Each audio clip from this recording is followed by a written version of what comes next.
Hey guys, I'm Mashable Senior Tech Correspondent Wong, and this is my review for Samsung's Galaxy S9 and S9 Plus.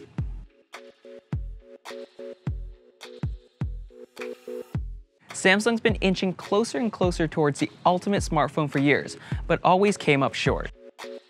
But not this year. This year, Samsung nailed everything on the Galaxy S9 and S9 Plus.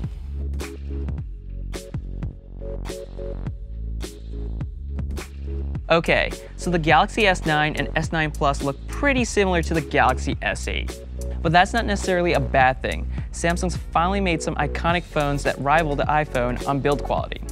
Yeah, the phones are still super slippery, and they pick up fingerprints really easily. But if you're worried about that, just get a case. Otherwise, the phones are gorgeous and they feel fantastic. Now, Samsung says the S9's big upgrade is the reimagined camera, but I disagree. Don't get me wrong, the new camera takes better photos and videos, but what I'm really impressed with are all the little details that Samsung got right in the rest of the phone. Things like putting the fingerprint sensor in the right spot on the back of the phone, or finally including stereo speakers for a louder and crisper sound.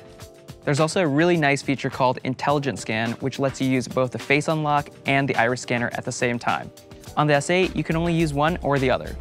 I even like Samsung's AR Emoji. The feature lets you turn your selfies into GIFs or stickers that you can send to your friends.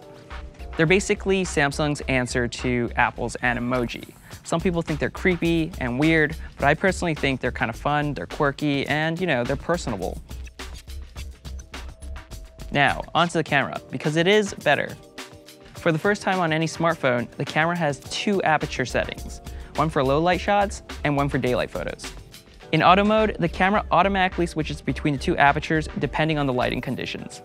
The photos look really great, with rich colors and sharp details, and low light shots are definitely improved. Selfies look pretty nice too, if you're into that kind of thing. But I wouldn't say the S9's cameras are significantly better than the iPhone X or Pixel 2.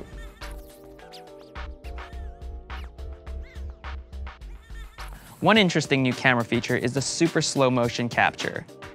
The video mode shoots at 960 frames per second, which is 4 times faster than the iPhone's slow-mo. It's fun to play with at first, but it gets old pretty fast. If you really care about the camera, I recommend getting the S9 Plus, which has a secondary camera for those sweet portrait shots. Now, I know the phone's design hasn't changed much, but ask yourself, does that even matter? I don't know about you, but I'd rather have a phone that's faster and has better cameras and still has staples like a headphone jack, wireless charging, and water resistance instead of a phone that looks new for the first few days.